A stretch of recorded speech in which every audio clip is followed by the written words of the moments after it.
Bienvenidos, hermanos, a un episodio más de Tierra Buena para el Día del Señor, en el que tratamos de analizar pues las Escrituras y dar pistas para la vivencia de las mismas. Y pues, Victoriano, Jaime, ¿cómo están? Bien, bien, Miguel. Gracias. Gracias.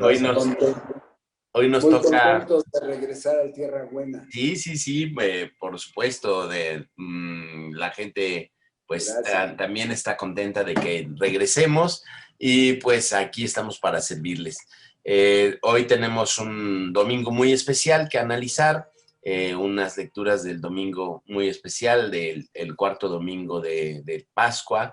Recordemos que la Pascua se prolonga, el domingo de Pascua se prolonga en una cincuentena. Estamos analizando litúrgicamente con el padre Miguel Camín y pues el aspecto escriturístico y más bien práctico que nosotros hacemos. Y pues estamos viviendo una cincuentena más profunda que pues muchas veces. Y pues, ¿qué nos cuentas, Victoriano, de este Domingo del Buen Pastor? Pues solo recordar, seguramente ya todas y todos lo saben, pero ordinariamente pues se le ha conocido, ahora sí que de toda la vida, al cuarto domingo de Pascua del Buen Pastor. Y lo que le agrega Pablo VI es como la intención de dedicar un día especial a las vocaciones. Podríamos decir como que vendría como de suyo, porque así son las cosas en la iglesia, que pudiéramos pensar solamente en la vocación más propia del ministerio sacerdotal y circunscrito solamente a la vocación presbiteral, que comúnmente, o acá en México corrientemente se les llama padrecitos, ¿no? Ajá. Pero habría que decir que sí nos alcanza para poder ampliar la visión hacia toda vocación cristiana, ¿no? Entonces, pues diré algo de eso. Muy bien, muy bien. Si quieres, pasamos a la lectura de las Escrituras. Sí, a ver si alguien nos ayuda a leer. ¿Quién será? Jaime, estás por aquí. Ándale, Jaime. Va, bien. Del Evangelio según San Juan. En aquel tiempo Jesús dijo a los fariseos: yo soy el buen pastor. El buen pastor da la vida por sus ovejas. En cambio, el asalariado, el que no es el pastor ni el dueño de las ovejas, cuando ve venir al lobo, abandona las ovejas y huye. El lobo se arroja sobre ellas y las dispersa, porque a un asalariado no le importan las ovejas. Yo soy el buen pastor, porque conozco a mis ovejas y ellas me conocen a mí. Así como el Padre me conoce a mí, yo conozco al Padre. Yo doy la vida por mis ovejas. Tengo además otras ovejas que no son de este redil, y es necesario que las traiga también a ellas. Escucharán mi voz, y habrá un solo rebaño y un solo pastor. El Padre me ama porque doy mi vida para volverla a tomar. Nadie me la quita, yo la doy porque quiero. Tengo poder para darla, y lo tengo también para volverla a tomar. Este es el mandato que he recibido de mi Padre. Pues gracias, Jaime. Hay que decir que el capítulo 10, como sucede creo en la liturgia como con el capítulo 6 de San Juan, que nos lo vamos chiquiteando, ¿no? Vamos leyendo periodos así como muy puntuales para ir profundizando, ¿no? En el caso específico, podríamos como distinguir tres partes importantes. El yo doy la vida, que es casi como el estribillo constante, ¿no? Porque te lo encuentras en este breve pasaje, pues 3 veces con con una caracterización propia que va ahí como llevándote en profundidad. Yo doy la vida.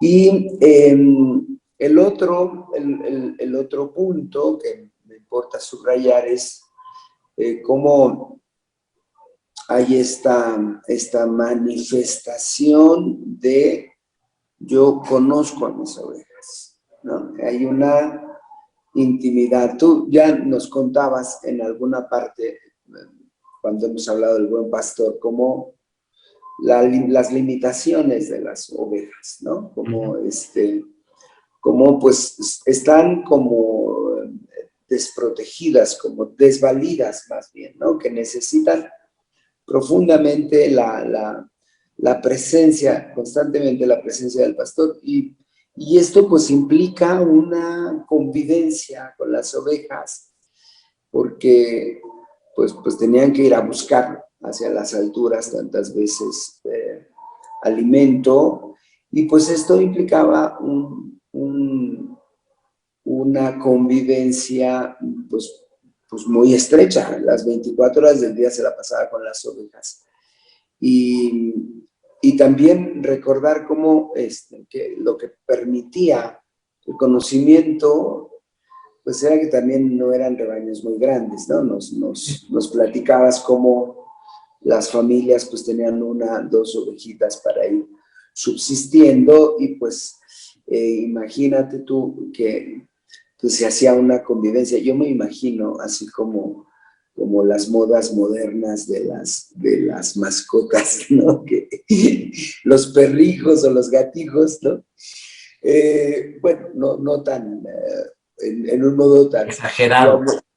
Diríamos, ándale, exagerado, que mejor que pusiste exagerado porque iba a decir algo peor. Bueno, ¿qué ibas a decir? Iba a decir otra cosa. Ah, bueno.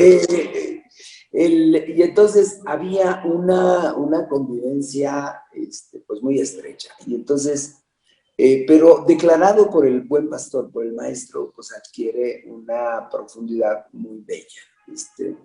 Te conozco, casi como los ecos de la escritura, ¿no? En el vientre de tu madre te formé, ¿no?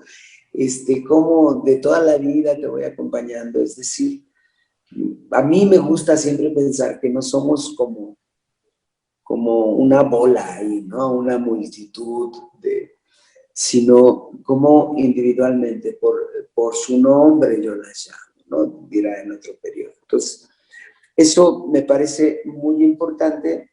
Y obviamente el tercer punto, pues es esta cuestión de el cuidado que Jesús tiene sobre las ovejas, ¿no? Y entonces eso me parece muy importante. Quiero subrayar nada más el primer aspecto que mencioné, que es el de yo doy la vida, porque decía que a todos nos puede resultar como muy evidente que el mandato o la exhortación profunda es nada más para quien tiene un servicio en la comunidad como más vistoso, porque aquí digo entre paréntesis de pasada que la ministerialidad en la iglesia, pues nos damos cuenta todos, pues se fue empobreciendo, y aún con los esfuerzos del Vaticano II, pues no, pues ha batallado para florecer, ¿no? En nuestra arquidiócesis, por ejemplo, uno de los servicios más exitosos, y no cabe duda que porque es una gran necesidad, pues es el del ministerio de la comunión extraordinaria, extraordinario de la comunión, que pues ha tenido, ahorita está pues por obvias razones de la pandemia, como detenido, pero si tú piensas la dificultad de organizar y establecer un ministerio de la catequesis, aun cuando ha sido aprobado en nuestras tierras arquidiocesanas, o de un ministerio de la caridad, o ministerios pues, que ya significan más comer con manteca, como música, como, ¿no? Cosas como más especializadas o más refinadas, pues está ahí como durmiendo, pues, ¿no? Como en el Sheol, ¿no? Ahí, en el depósito de muertos.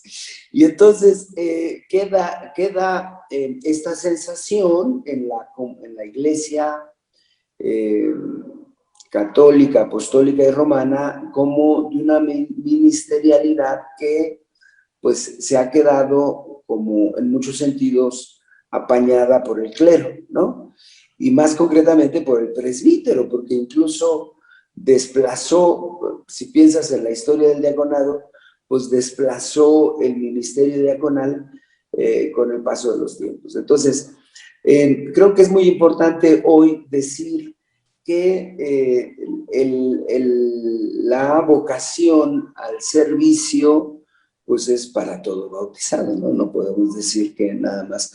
Obviamente al clero, a los presbíteros, a los diáconos, a los obispos, pues se les exige más porque el ministerio confiado pues es, como dijéramos, en el corazón mismo del cuerpo místico de Cristo Jesús. Y entonces, ¿por qué digo todo esto? Porque leyendo ahí algunas cosas para preparar esta reflexión, me encontraba yo nosotros en el texto litúrgico tenemos el da la vida, ¿no? Tenemos el verbo dar. El buen pastor da la vida por sus ovejas, yo doy mi vida, yo doy la vida por mis ovejas, a mí nadie me la quita, yo la doy. Y entonces el sentido del verbo que resaltaba el autor, que se llama Poppi, un autor italiano, Angelo Poppi, resaltaba el sentido del verbo, que ahorita no me acuerdo cómo se dice en griego, pero tiene el sentido de ofrecimiento, ¿no? Él en italiano usaba el término de porre, que es como tender, ¿no? Como poner a disposición. Y entonces decía más como en un sentido de ofrecimiento. Y entonces va ritmando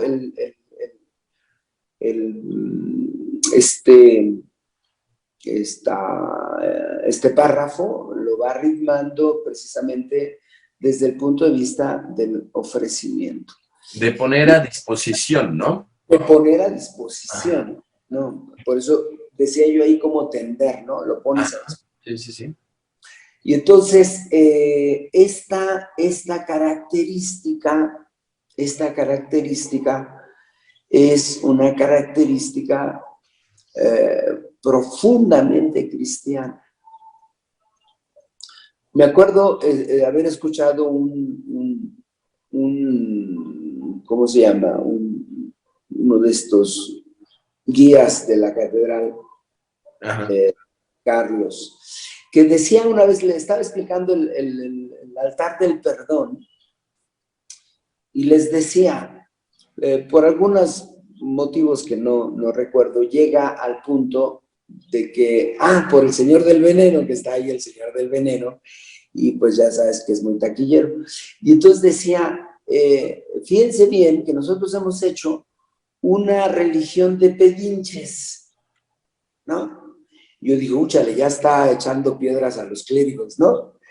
Pero no se refería a que los padrecitos se la pasaban pidiendo dinero, sino que toda la feligresía vivía como toda su experiencia de fe en pedir una gracia o un milagro a Dios o a toda la corte de los santos, pues es la misma cosa, ¿no? Y entonces por eso decía, hemos hecho una vida de pedinches, y la lógica de la vida cristiana pues es más bien al contrario, es como yo me pongo al servicio, como pongo mi vida a disposición de los demás. Y entonces, de ahí que, por supuesto, hoy por hoy, la urgencia del surgimiento de vocaciones al presbiterado o al diaconado, si bien al episcopado, pues hay muchos, ¿no? que sienten la vocación, ¿no? Pero no, yo creo que depende justamente de cómo la comunidad pueda ir entendiendo la propia vocación cristiana, que es pues eminentemente al servicio de la comunidad toda, ¿no? Y entonces, si bien seguiremos pidiendo, cuando yo era chiquillo me parecía poco generosa la oración que usamos en la arquidiócesis, ¿no? Porque, para pedir vocaciones, ¿no? Porque decía, Señor, gemimos en la orfandad, danos vocaciones, ¿no? A mí me daba mucha risa porque yo decía, pues está bien, pero hay muchos presbíteros, ¿no? Pero ahora sí me parece que con toda razón podemos decir, Señor, que vivimos en la orfandad, danos vocaciones, danos sacerdotes santos, ¿no? Es decir, sí es muy importante la vocación específica del presbiterado, del pastor, que se usa llamar jerárquico, pero creo yo que, y que se siente, ¿no? Jerárquico, pero que si no hay me parece, como una conciencia más clara de la propia vocación de cada bautizado, resulta un poquito más difícil, porque ya ven que veíamos en el documento del camino, en preparación del camino hacia la asamblea eclesial, ¿no? Que una de las realidades que pone ahí en cuestión urgente de reflexionar, pues es justamente el clericalismo, que como ya decíamos, pues no es nada más de los clérigos, porque a veces es difícil desmarcarte en una comunidad que es clericalista, desde el que reparte las hojitas hasta el del gorrito, ¿no? Es decir, todos nos sentimos con podercito o con poderzote. Y entonces, la lógica del buen pastor es totalmente al contrario. La lógica del buen pastor es cómo pongo al servicio de la comunidad mi vida, porque esta es la condición, bueno, este es el mandato del Padre, ¿no? Jesús así lo expresa: tengo poder para darla y lo tengo también para volverla a tomar. Este es el mandato que he recibido del Padre. Y entonces, si uno piensa en la vida cristiana desde esta posibilidad, o de esta que es la voluntad manifiesta del Padre por Cristo Jesús, que lo dice pues de muchas maneras a lo largo de su ministerio, y entonces la vida cristiana pues necesita voltearse más hacia la conciencia de que solo se puede vivir en la medida en que pongo a disposición mi vida. Muy bien. Antes de darle la palabra a Jaime, yo te preguntaría, ¿no crees que la oración por las vocaciones es también una oración pedinche? También. Habría que reformar a Luis María Martínez, el texto de Luis María Martínez, para ponernos en disposición de que nos envíe, ¿no? Sí, es una argucia, porque a veces nuestra oración es como un tranquilizante de nuestras conciencias. Este tipo de oración, ¿no? Que así, pues Señor, te pedimos por los que no tienen pan, socórrelos, ¿no? Y a nosotros que tenemos pan, danos hambre y sed de ti. Es decir, no es como, a ver, Señor, pues ¿Qué me estás ayúdame pidiendo? a tomar decisiones o a ver para dónde me empujas, ¿no? Ajá, Sí, ajá. sí, la oración es medio chapucera. Sí, la oración de las vocaciones es darnos vocaciones en los hijos de mi hermano, ¿no? De mi Sí, en los vecino, ¿no? güeyes de mi mamá. Sí, sí. No, no me llames y ni llames a mis hijos, pero pues gemimos en la orfandad, ¿no? Ah, Pobrecito. tengo sí, pobres de los dos. O sea, Jaime, ¿qué aportas? ¿Qué aporto? Pues esto que está comentando el padre Victoriano, encontré el texto en griego y sin afán de ser especialista en esa lengua, ni mucho menos. ya, Está realmente ese verbo, es estar poniendo títhesin, sí, sí, sí. títhesin. La frase es ten sigen auto títhesin. Sí, sí. Ese es, pone el alma, pone la vida, la pone en Pone, posición de las ovejas, así está escrito en el sí. griego. Me Y, venía a la mente, perdón, me venía a la mente la descripción del lavatorio de los pies, ¿no? Es Ah, muy bien. y la pone, ¿no? A sí, sí, disposición. la pone Ya. en posición. O Y, en la y cruz pone a disposición su túnica, sí, sí, mojado de su túnica, ¿no? sí, entonces este verbo estar poniendo títesis, sí, sí me llama mucho la atención. Y a mí el último versículo me, pues siempre me ha movido desde que lo escuché, ¿no? Esta como libertad interior. El Padre me ama, dice, nadie me la quita, yo la doy porque quiero la vida, tengo poder para darla y la tengo también para volverla a tomar. Y ese es el mandato del Padre.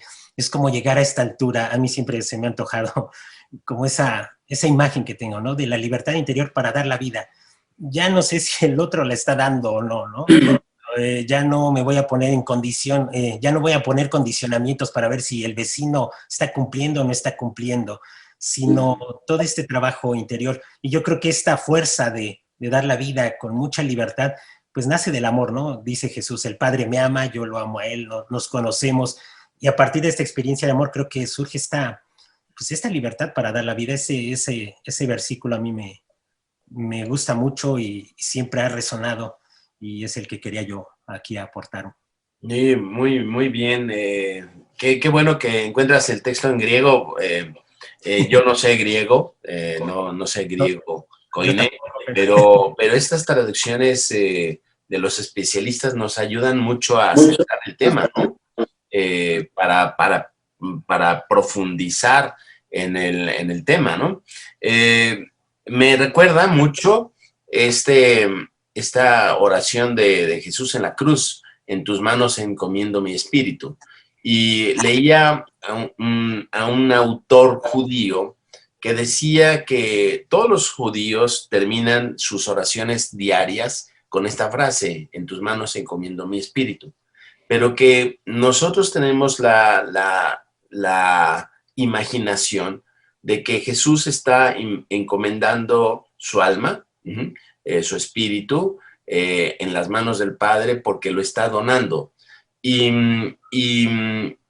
el autor judío decía que el sentido de la oración judía es como cuando se deposita un abrigo en un guardarropa, ¿no? Lo depositas y te da una clave para rescatarlo, Para que lo recojas. para que lo retomes. Entonces, yo deposito mi vida, es para retomarla, es para retomarla. Y el Padre es el guardián amoroso de la vida de Jesús. En tus manos encomiendo mi espíritu, es decir, guardo mi espíritu en tus manos hasta recuperarlo, lo que es el movimiento de la cruz y la resurrección. Y entonces esto está perfectamente reflejado en este pasaje, ¿no? Yo doy la vida, la pongo a disposición, la guardo en tu amor para que tú me la devuelvas, para que yo la recupere luego. Y esto es, para mí, es el germen en la entrega, es el germen de la recuperación, de la resurrección. La resurrección es una recuperación gloriosa de uno que se da, uno que se pone a disposición. El Evangelio parece fuerte en el sentido y cruel en cierto sentido de pedirnos la vida, ¿no? Nosotros tenemos que dar la vida, pero no es nada cruel porque sabemos que la vamos a recuperar. Vamos donándonos, vamos poniendo a disposición generosamente, porque esto es el mecanismo por el cual somos felices. Ajá.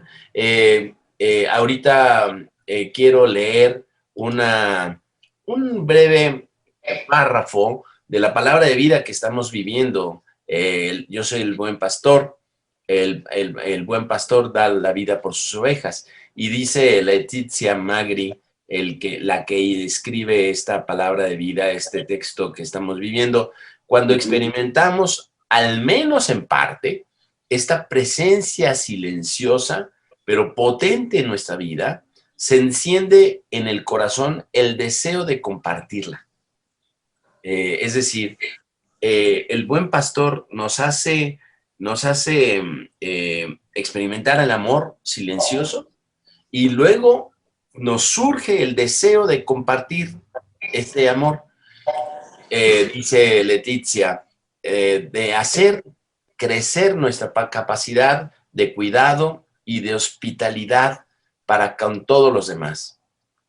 Tras el ejemplo de Jesús, podemos tratar de conocer mejor a las personas de la familia, a los colegas del trabajo, a los vecinos de la casa, para dejarnos incomodar por las exigencias de quienes están cerca. Esto es lo que decías, Victoriano. No solo el Papa, los obispos, los sacerdotes y las religiosas, ¿no? Los religiosos, no solo los diáconos, sino que también los ministros extraordinarios, los catequistas, los agentes de caridad, pero también los papás, también los hijos, también el bautizado común que tiene su ministerialidad, su servicio en la iglesia, que vamos ensanchando cada uno en nuestro nivel, en nuestro servicio, en el tipo de nuestro servicio, vamos ensanchando este conocimiento de Jesús de los demás. Entonces, el conocimiento que era la relación íntima que tú proponías de Jesús con las ovejas, de los niños con las ovejas, de los judíos con las ovejas, y Jesús que lo retoma para sí mismo, es un conocimiento que nosotros tenemos que tener. No vamos a tratar a los demás como máquinas, como engranes de una maquinaria, el que te recoge la basura, ni lo conoces, ni sabes su nombre. Muchos años ha recogido la basura en tu cuadra y no le has preguntado ni siquiera cómo se llama. Ni te importa. Ni te importa, porque pues, es una persona descartable, ¿no? Como dice el Papa.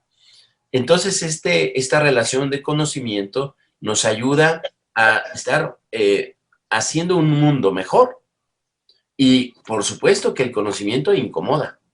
Yo no quiero conocer al que me sirve en el restaurante porque no me interesa involucrarme con sus sentimientos ni con sus necesidades. Y no me interesa conocer al limosnero de la esquina porque pues, no quiero involucrarme, porque conocerlo es involucrarse. No quiero conocer a nadie en el trabajo porque pues yo llego, hago mi trabajo y me voy y que me importan los demás. El Evangelio nos plantea un mundo al revés, un mundo al revés. Sí. Y yo hago caso omiso de lo que hemos platicado muchas veces en Tierra Buena, de los niños en la relación con las ovejas, que son domesticables, que pues cada familia tenía 2 o 3 ovejas, 1 o 2, pues cada familia tenía, todos los judíos pasaban pasaban por esta experiencia de haber tenido que sacar al animalito a comer y a beber, y pues pasan muchas horas los niños con las abejas, y ya lo hemos dicho en algunos momentos, pero yo tenía la intención de enfocar esto, ¿cómo le podemos hacer nosotros para ser buenos pastores? Al ejemplo de Jesús. Fíjate que me venía dando vueltas y ahora que lo estabas hablando a propósito del conocimiento. No puede ser, porque yo digo, Dios me conoce y no es nada más online, pues es un número más, ¿no? Tantas veces como sucede hoy con nuestras instituciones o en la sociedad en que vivimos. Y entonces yo creo que nos plantea la necesidad de vivir la experiencia de fe con una comunidad. No puede ser, pero una comunidad que me interpela constantemente, ¿no? Una comunidad a la que voy conociendo, una comunidad con la que voy caminando, porque la experiencia nuestra, de manera general, ¿no? Digo, en el presbiterado hoy por hoy, sobre todo en México, es de grandes cantidades de fieles, ¿no? Masas que abarrotan las iglesias, que los grupos de acá y los grupos de allá, y yo me veo como una especie de director, como una especie de administrador, ¿no? Sí. Y entonces, creo yo, de gerente. El gerente de la empresa. Y entonces me parece que, como sucede en otras partes del mundo, el ministerio presbiteral, que es eminentemente de pastoreo, porque hay que decir que el pastoreo es fundamental de todos a todos, pero del que hace cabeza ahí litúrgicamente, que es un servicio, hay que decirlo, creo que no se puede dar si no es como más en corto.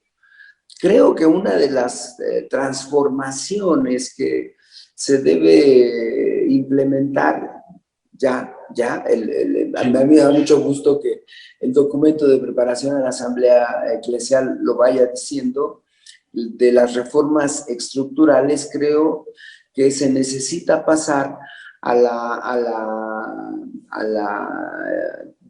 vida de comunidad, no sé si vida de comunidad, pero a las expresiones masivas de ¿cuántos, no? Pues 100, 300, 500, 1000, a comunidades más a medida humana, que donde la expresión del poner a disposición la vida sea pues más al alcance nuestro, porque es irremediable. Si yo tengo que cuidar que si la cuestión patrimonial, la cuestión administrativa, la cuestión fiscal, pelearme con la Comisión de Aguas y con la Comisión Federal de Electricidad, pues ya no queda tiempo. No te alcanza la vida, no te alcanza la vida. Y entonces pues yo creo que se me ocurre, pues. Sí, yo creo que una conversión de la iglesia podría ser no de buena, no de mala a buena, ¿no? Sino de lo gerencial al pastoreo. Al pastoreo. Jaime, ¿cómo ves? Yo creo que esto pues es respuesta a una situación muy actual que vivimos, ¿no? Todos, en todos los ámbitos, iglesia, poder civil, político, es el individualismo, es este individualismo del que en una plática de formación para sacerdotes nos daba un catedrático, no recuerdo de qué universidad, creo que de la Panamericana. ¿De qué pedigrí? Sí, pero hacía este dato que una de las características es mucho individualismo. Las propuestas que proponemos son de individualistas, no realmente integran a la comunidad. Entonces, ahorita que estamos comentando del conocimiento, de saber conocer, de cómo hasta desarrollar nuestro ministerio en acciones verdaderamente que no van a lanzarse los reflectores allí. Curiosamente, el individualismo comienza por cosas muy personales y a veces hasta muy discretas, muy discretas. El individualismo se rompe con, pues, el personalismo, llamémosle así, ¿no? Acercarse a la persona, conocerla. Y bueno, ya desde este ámbito de la fe, pues es ya acercarse desde Jesús, desde esta conciencia del Evangelio. Y solamente así se rompe el individualismo. Decía mucho este maestro, esta parte hablando de las propuestas políticas y todo ese tipo de cosas, que eran propuestas más individualistas, pero también lo vimos en la iglesia, ¿no? Somos individualistas hasta para trabajar, no nos podemos integrar, nos es complicado y hacemos esfuerzos. Entonces sí creo que el Evangelio también responde mucho a esta situación que vivimos hoy en día, entre Y otros.